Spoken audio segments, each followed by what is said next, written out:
Welcome to the BS Report. I'm here in the studio with my buddy Jalen Morose and Iron Mike Tyson. The champ is here. How are you? I'm doing well, thank you. Do people still call you Iron Mike or no? Man, they call me everything. Hi. What brings you to town? You're promoting your one-man show? One-man show. We're going to be performing at the Pangaeas, and it's going to be pretty awesome. We started in Vegas for a 10-week go. It was sold out every night. Spike Lee had an assistant that watched the show in Vegas, and Spike called me, and he wanted to do it and take it to Broadway. And I had no idea we were going to go to Broadway so soon. I was thinking maybe we tour the nation first, then we can go to Broadway. But it was just right after the Vegas show. I was very excited, of course. Jalen, why don't you have a one-man show? Because I'm no champion like Mike Tyson. No, you are a champion. Don't start that crap. But this is the thing. The hardest thing it is for an athlete to do is reinvent themselves. And they normally say it takes you between 5 and 8 years after you last perform to actually get the public to view you as who you are now. A lot of the public doesn't remember that George Foreman was a boxer. They remember the George Foreman grills.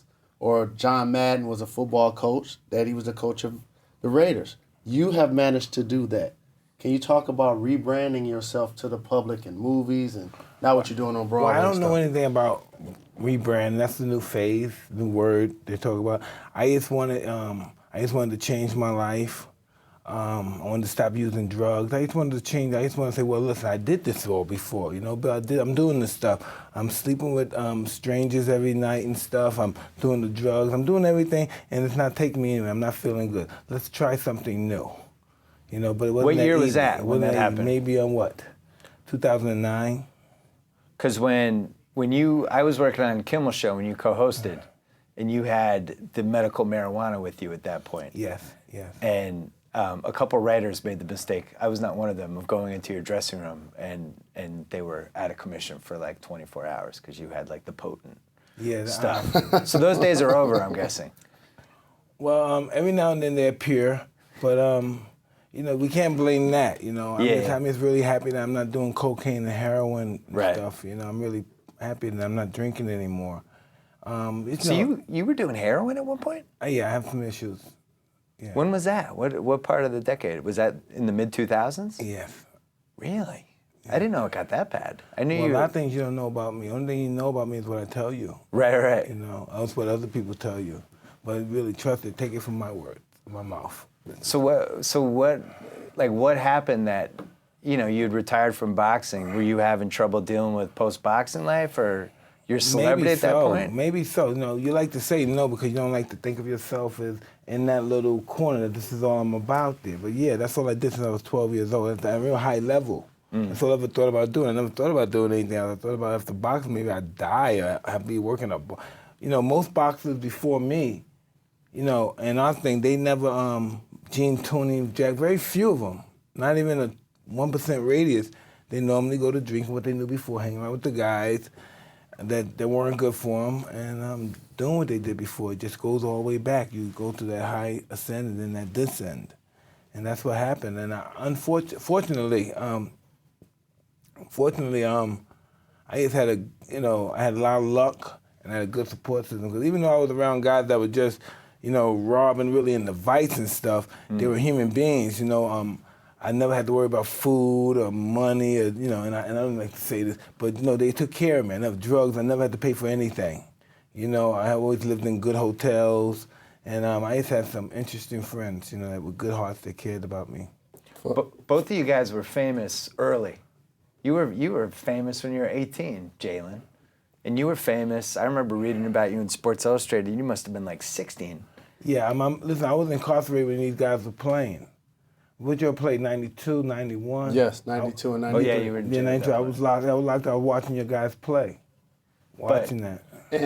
And that's what I was going to talk about, how being a young success story, the youngest heavyweight champion ever, for the people that don't know, that have never seen this man fight, being the heavyweight champion of the world meant something when you carried that title. Yes. Boxing now has had a paradigm shift to where people don't know who the heavyweight champion is anymore. They just know he's Russian. It's just some Russian Well, guy. he's not Russian, he's Ukrainian. Oh, Ukrainian, yeah. That's your point exactly. Yeah. So, from the drug use to being that success story earlier, can you talk about the pressure that comes with that a lot of people would never have a clue? Well, listen, I'm so interested. Well, we're on camera too, right? Yeah. You know, Jalen, you know, even now, forget that pressure is unbelievable because we put ourselves there. We want our managers to keep saying, because you want your coach to say nice things like you say about those other guys. Oh, he's the best. That's the best guy in the country. It's going to be hard to beat that for it. Kanye said, I wish he said that about me. And that's what it was. I wanted my trainer and everything to say, talk about me like you talk about Joe Louis and Muhammad Ali and all these guys about their character and stuff. And I just wanted to do well. That's all. I didn't have nothing. My parents were in the sex business and stuff. And alcoholic, drug addicts. We were never safe as kids, didn't feel secure, been abused most of our lives until I started getting in trouble and going to institutions. And the whole thing, I didn't want to go back to that stuff. I wanted these white guys cussing them. I never heard a white guy say anything nice about me, but lock me up or kick my ass, a cop or something, or shoot at me. And this guy, I thought he was a pervert because he's saying these wonderful things about me. But as I got older, I realized he was building my confidence. I had low self-esteem. Right. And my whole purpose in life was to make him happy. Win as many championships as possible as a kid, amateurs. You know, the amateurs keep winning, your name keep going up there.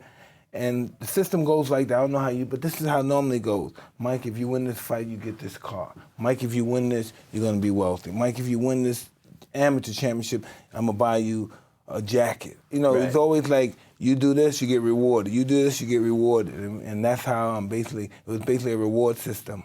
Did you have, he had Cuss. Who did you have, Jalen, when you were growing up? Perry Watson, he mentioned my high school coach was also the guidance counselor at my high school. He's still a father figure for me today. Yeah. That was the person that represented that in life for me in basketball. You get in the gym, you take care of your academics, you have a chance to take your family out of the situation. Oh, same thing. He said, listen, if you listen to me, people will carry your mother bag. She'll never carry another piece of luggage or bag or nothing again. That's and I like that because I was always bullied in my neighborhood, and my parents, we didn't have respect. You know, till people started seeing me fighting as an amateur on television. Yeah. Then all the people that used to bully me and try to rob me, they wanted to be my saviors and protect me and my friends now. That's just how it turns out, you know? You and I are basically the same age, and I was there for literally every step of your career. I mean, I remember watching you on ESPN and all the different, the weird cable channels, all this stuff. And, you know, I feel like I have a lot of opinions on your career. One of them is that when Cuss died, if Cuss doesn't die, all right, you tell me, if Cuss doesn't die, how does your career turn out differently? Let's say he lasts another 10 years. Wow, that would have been interesting. You know, we would have had a lot of enemies. You know, Cuss had a lot of enemies.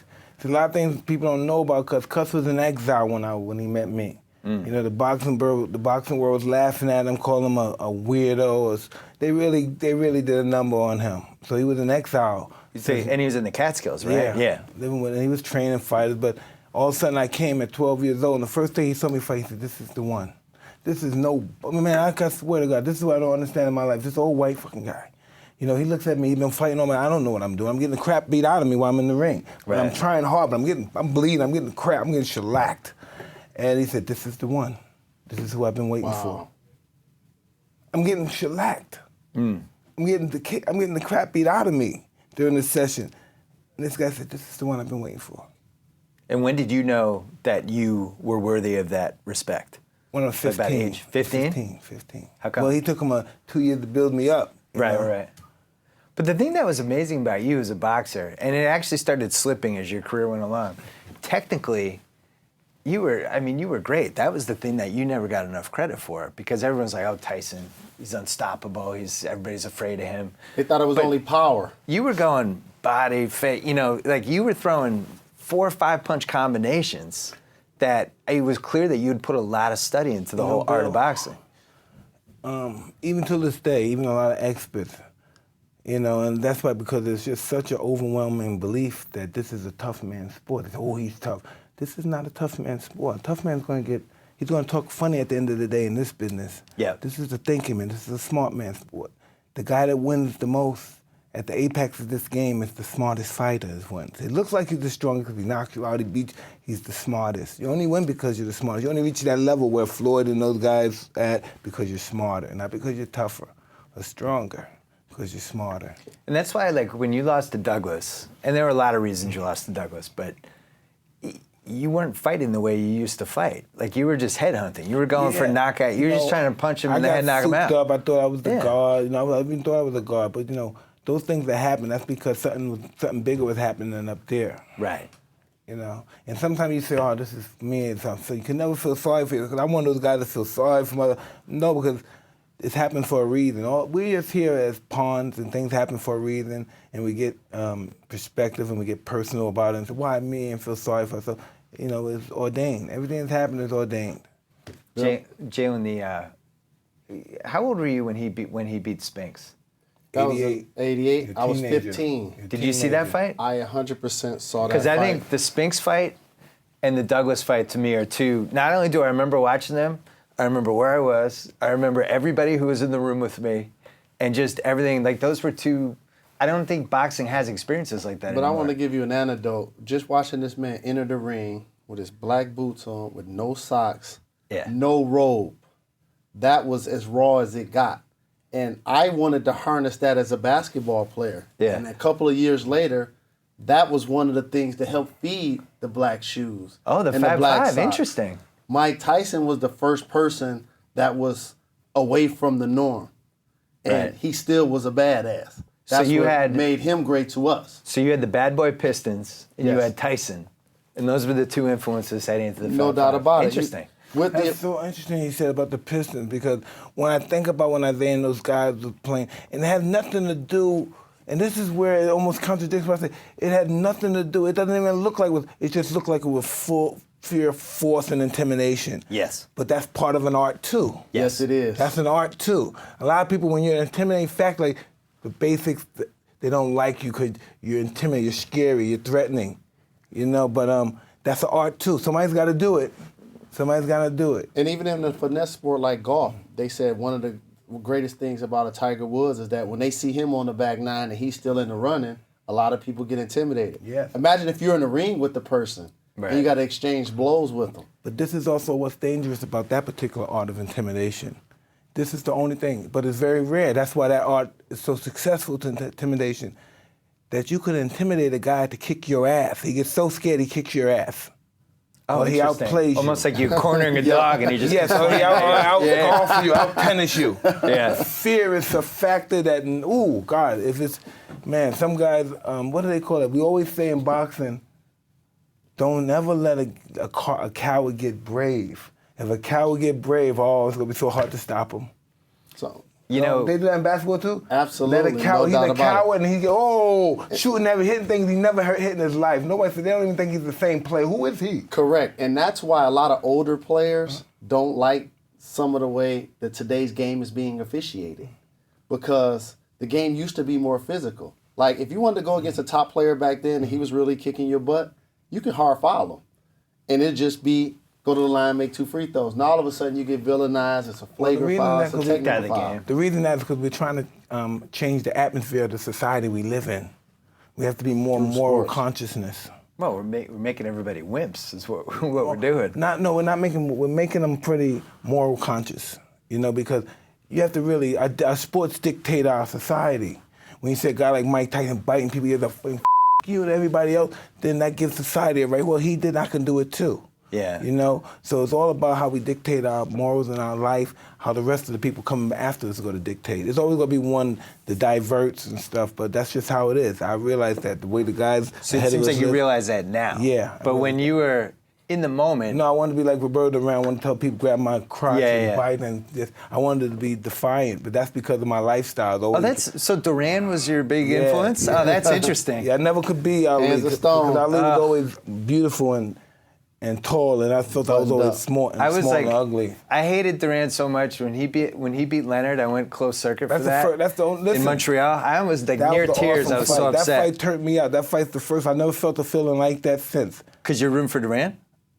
Yeah, but the fight. Oh, Listen, that was a war. He's throwing, Sugar Ray Leonard's throwing hydrogen bombs. Oh, yeah. Places at his head, and Durant is like a ballerina. Boom, boom, boom. It's just beautiful movement. I thought, whoa. And then at the end of the fight, Leonard comes in for the don't thing. touch Durant's me. like, don't get away from me. Like, what do you mean? Put your hands down. I was so mad. I hated Durant. That's what it is. See, that's what he won. That's almost like a great performance. He controlled your emotions. Yeah. You don't even know this guy, but he's pissed off at him. That's a great performer. It was. Controlling our emotions and stuff. And then, so did you see the second fight when he Yeah, quit? I went there. I was like, oh, because that's my mentor Cus said he'll never do it again. He'll never be able to raise to that level again. Really? Too quick. He said, he'll never do it again. Oh, he said he peaked. Yeah, he peaked. That's what he said. Wow. See, I didn't know much about boxing, but I'm listening. I said, no way, he's going to do it again. He'll never reach that level again. With the emergence of MMA, what do you think about the state of boxing today and how MMA has probably affected Well, a lot of fighters that would have been fighters? MMA needs their...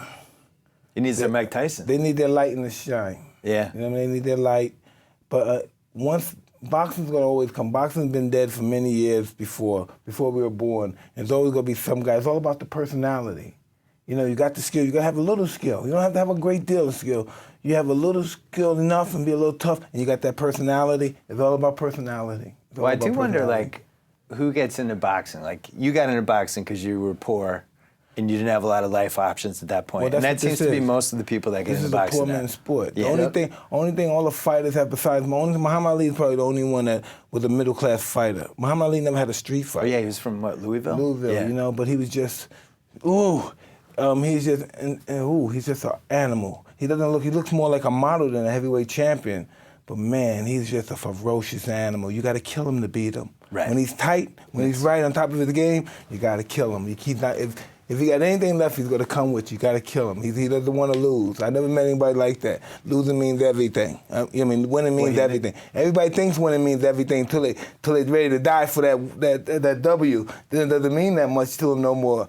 But with him, it means it to the end. You got to kill him to beat him. Well, think how many rounds he fought after his prime.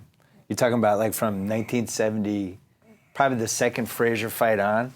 Probably fought 250 rounds at that point. He fought too many fights after he fought Way too many Foreman. fights. Yeah. Right. He should have retired after Foreman. That should have been it. And then he had like another 150 rounds, I think. He's just a pure pedigree fighter.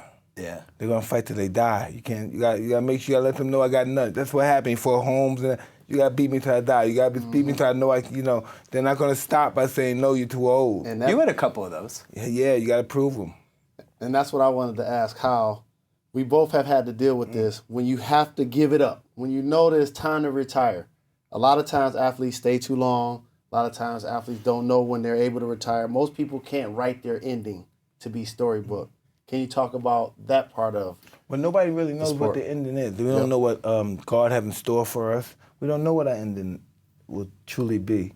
But we know that we have to, it's going to become a time in our life when this is over. And then we got it, because we're not living a normal life on the normal route. We have to grow up after this. This is all our childhood enjoying. We could be 30, but we're having fun. We're still having fun at 40. We're doing this childish stuff. Then time comes, we have to grow. We may get hurt. We have to grow up. Now we have to start living in a society where all the rules and laws apply to us as well. You know. Well, the difference with you is in basketball, and we've talked about this before, basketball players always think, like I did a podcast with Antoine Walker, and he's still mad about how his last Memphis year left. He feels like he could have played, the coach didn't play him. You kind of feel the same way with your last Phoenix year. In Mike's case, people kept offering you money to fight.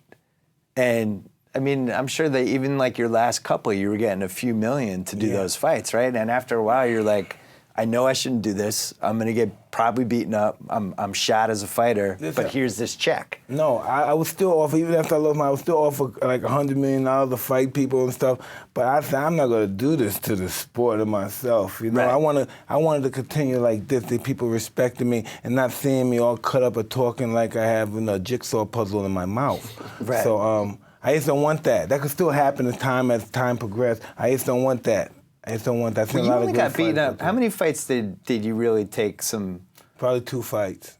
2 fights. Which ones? One Holyfield fight and one Lennox Lewis fight. No, Bust 3 and Buster Douglas.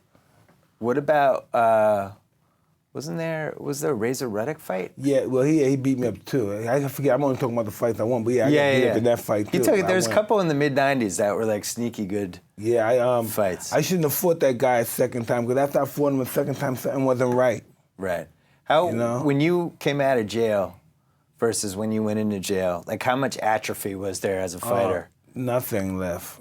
Nothing left after jail. Couldn't beat a real tough pro. Yeah. Couldn't beat a real tough pro. So at what point did you feel it slipping away when you were in prison? I just knew I'm different than other fighters. I knew I could manipulate people's minds and thinking and stuff. Right, it's mental stuff, yeah. So I would say things intimidating and, I read a lot of books, so I knew how to project stuff and say things. You're reading books about how to intimidate people? Yeah, I read The Prince. I read The Prince and all that stuff, And you read about Machiavelli. Wow. He said after you cut a guy's head off, you be audacity and said, this is going to happen to who? It's all that crazy stuff. And it worked.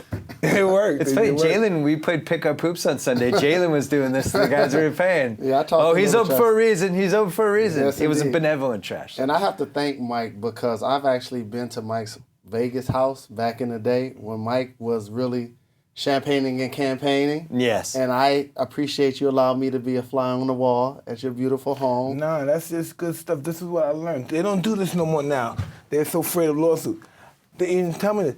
When, you're a big star, right? And all of a sudden, you may see some kid just hanging on the corner looking at you. What you doing, shit? What's your name? Oh, man, you with us now. Yep. They would never do that now. Yes, indeed. A lot of guys just take me. They don't know me. I could have done went in this soul story, the lawsuit, but it wasn't all cameras back in the 80s and stuff. People were just people. You see Milton Berle, George Burns. These guys are just, these are superstars, megastars. They just walking the streets. Right. Just hanging out, walking the streets. No bodyguards or anything. The time has changed now. It's too many cameras, you used to see so long with no bodyguard, just walking the streets in the 80s. Everybody just hanging out, respecting, people fight, celebrities fighting in the streets.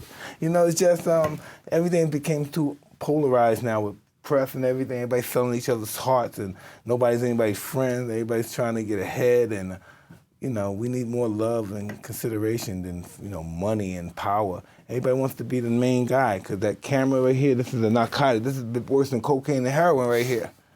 Person that kill you to get a better shot. Now I know you know. Let me get in the video. Photo bombing, everything. Peep this. So one guy might have pushed one of our street friends out of the way. And said, all right, wait till I see you around the way now. Oh, you played me like that? All right, wait till I see you around the way. I know you know that way. Yes, indeed. Oh, you played me? Okay, all right. That's all stuff. Oh, you played me? Okay. It's like that, huh? All right. Wait till you get around the way. I'll at you. Okay.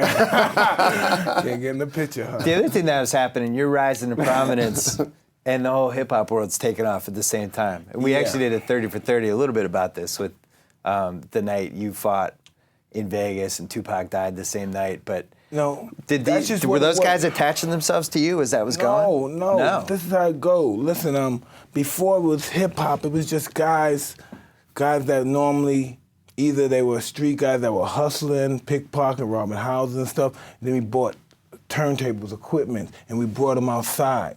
And we started playing, and normally it was just like a hustle. It's like a normal. That's the guys that don't have much but rob and steal and stuff. They normally had all that stuff in the street. Break dancing and battling. Some of the toughest street thugs was dancers. So this trips me out that you see these guys now, they talking stuff. This say 20 years ago, this is how we're gonna go. Take it like 20 years ago, right? 20, 25 years ago, your top 10 rappers, all of them shot somebody that had been shot. The top 10, they put a shot.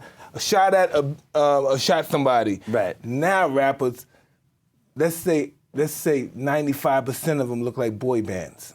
Yeah. You look at rappers, they think they look like boy bands. They look like they should be with a boy band. They're singing songs, and which is great. I like the stuff too. I mean, you see the difference. Within 20 years, your top rapper was a felon murderer, a violent individual. Or exposed to it. Yeah. Like one of my favorite rappers is KRS-One. His first album was Criminal Minded. What a beautiful guy, too. Right? Beautiful person. He has a temple of hip hop. He's a lyricist. He's one of the greatest of all time. His partner, brother, friend, Scholar Rock DJ was tragically killed. I knew Scott. Right? And his next album was My Philosophy because he felt like he's going to use that death as a sacrifice to teach through hip hop. Exactly what Mike was saying.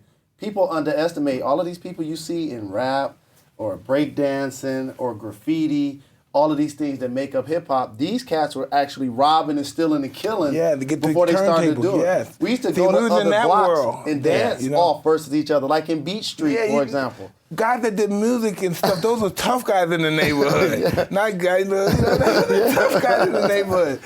Scooter loving those guys playing. When they're playing, their guys got their guns at the system. Guys, in our neighborhood, inner city neighborhood, guys like to come around and shoot around crowds and break the crowds up because everybody's having fun. They want to ruin things. So everybody has to have their guns just in case people want to ruin it. Don't go nowhere, people. And they shoot back. Stop, people, please, stay. It'll be over. And they don't stop the music. Yeah, don't stop Where were you living like in the 80s before you met Robin Givens? I was living, I was living in were you in a city? Midtown. Yeah, I was in New York City, Midtown. You were in Midtown, New York City? Yeah, 40th and 2nd Avenue. So this was like from 85 to 88? Mm-hmm. Oh, wow. I didn't know. I don't think I remember this. So who were you hanging out with? Everybody. Anybody and everybody? Yeah, I was really, everyone's calling you the champ? Yeah, I was young. I'm a young kid, 19, 20 years old. There's ladies? Yeah, a lot of ladies, because I didn't have any when I was younger. Yeah. So, money makes you look better, Bill. No. Yeah. So does the championship belt. No, I don't know anything about women that much. Yeah. You would think I would because of my mother and father in their line of business, but I'm just disastrous sometimes in relationships. This is all new to me, this stuff. But it all happened too young for me. I didn't really. It was overwhelming. So when did you meet? How old were you when you met Robin Givens? 21, 20. Oof. And she was beautiful. Yeah, well, I don't know. Beauty has a lot more to do. She's great looking. Good. Robin Givens is great looking. I mean, she was a little bit older than you too, right? No, 2 years. 2 years older? Yeah. Did you ever think, like, when you met her, were you like, this is the one, this could be my first wife, my only wife? Oh, man, I loved the last year dirty tampons back then. But I never had a girlfriend back then. I was just some big, strong. You know the guy that never had those things, a big strong. Yeah. That's all I was knocking everybody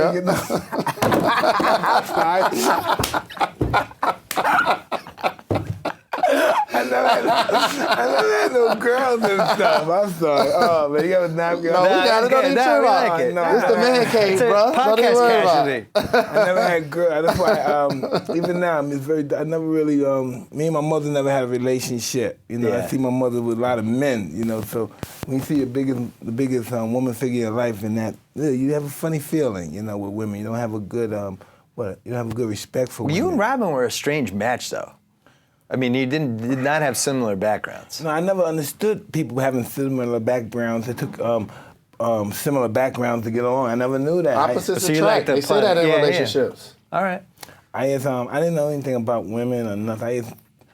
I just thought, I didn't know. I didn't know. I know something naive, and people may look at me and say, you're smug, I didn't know. I saw my mother get beat and have sex with people. That's what I thought. You get out of line, you get your ass kicked. Other than that, give me some sex. Right. I just didn't know. And also in life, people overlook the fact you can't be great at everything. Like if you're a great boxer, you can't be great at finance. You're not checking every part of the checklist. There are things that have volumes. Like when you're looking at an EQ when you're listening to music. So I understand what you mean because when you get money, people look at you different. Well, you don't have to change. You know you're on camera. I get it. Yes. No, I get it. I mean, plus you have a lot of people who are trying to be your friends. You don't know what they're... Yeah, Don King was a perfect example. And you want them to be your friends because you never had friends before. But Don King was somebody who probably sniffed you out and was like, I'm going to be a father figure to this guy. And meanwhile, he's stealing from you left and right. Well, he's not the only guy, though. He's just the one that's more prominent. You can see him. Yeah. When you're the champ, when you're the man playing ball with the Fab Five, it's almost impossible that somebody will ever love you. And it's not their Really? fault. You think that? Yeah, absolutely. Absolutely. You agree with that? That's... You mean love you for who you are? He might not want to believe, but it's almost impossible that's close for to somebody being, to love you. That's close to being true based on... I was fortunate that the support group that he talked about lacking with his mom at home and stuff like that, I had that. Yeah. I have brothers and sisters that love me. I have uncles and cousins and a family structure that loves me. And you also played a team sport. That helped propel me and prepare me for the ups and downs I had to deal with. So when I got to college, I did and said a lot of dumb things, but I wasn't a professional basically like he was at 15. You're not even old enough to drive. I know. And all of a sudden, you have so many different people coming at you trying to figure out how they can angle to get next to you, to get in your pocket. One thing, you want friend. No, that's the only thing. I realize when you're a young kid, you don't have good self-esteem, you want to be used. you want to be used for something, even if it's being misused. You just want to be used. Like when you see women or children, when they have that Stockholm syndrome stuff. These are people that been abused and they fall in love with their captors, or they start to sympathize with their captors because something about them feel that they're useless and that this is what they deserve. I always thought with you, I thought that one of the things that was so interesting about you, just watching as a fan, you always seemed to know what was going on with you as it was happening. Most people don't realize it till after. You had a self-awareness that I feel like just about no athlete has. Like even, you realized pretty early on, you were basically Tony Montana to a lot of sports fans. You were like, all right, I'm the bad guy, say hello to the bad guy, here I am. I always wanted to you be kind of that embraced guy. it. Because I was always the punk. Everybody abused me and picked on me. Right. That's weird when you look at me now, right? That maybe I was talking to the guys that picked on me other than really than the fighters. Right. Because I always hated that feeling. I never wanted that feeling to happen again with people with physically, what, do this, take your shoes off, take this off. Never again. I didn't want that to happen no more. Because I don't feel like at any point in your career you were ever trying to be something that you weren't.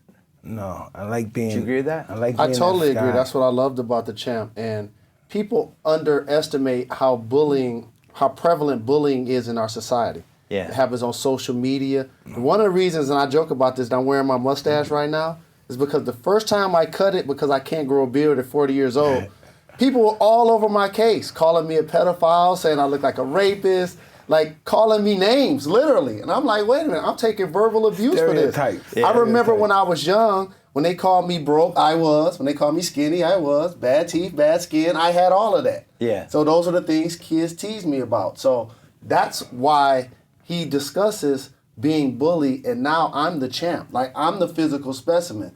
I remember how you tried to play me. And he used that as motivation for his greatness. Absolutely. No doubt. Yeah, absolutely. I think most people, especially from the inner city, most of us, we succeed from our shame. You know what I mean? In the city, if you come from where I come from, anything's capable of happening to you. Yeah. So from our shame, you know what I mean? We don't want to. I remember the first day my mother died, I'm 16, first day, we're going to be famous. I'm going to be the most famous Tyson ever. Nobody's going to know Sicily and Tyson chicken and I'm only 16, I'm saying that. I should be thinking about, I need an education. I know what I'm going to do, how my mother going to get a headstone. But I've been thinking, we watch more, I'm going to be famous. Because we believe if you're famous, you're successful in life, but not necessarily so. Yep. That's what we believe. If that guy's famous, he got money. We see him on television, he got some money. 100%, because when you don't have anything, all you have is your name, your pride, and your respect. So if you live like outside of the inner city, you don't understand how the inner city workings happen, you will wonder why these two gentlemen are getting into a fight over somebody stepping on my gym shoes. It's not the fact that he's... Or somebody said, I don't like that roll again.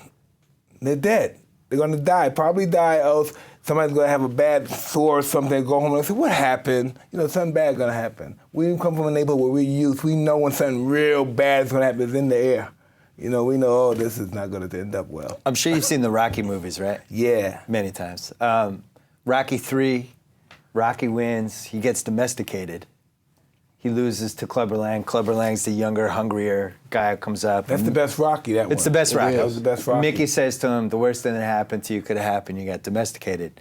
Did you feel like you got domesticated as the 80s went along? You're making a ton of money. 100%. You have a giant house. Everything you've ever dreamed about actually happened. You have a nice-looking wife.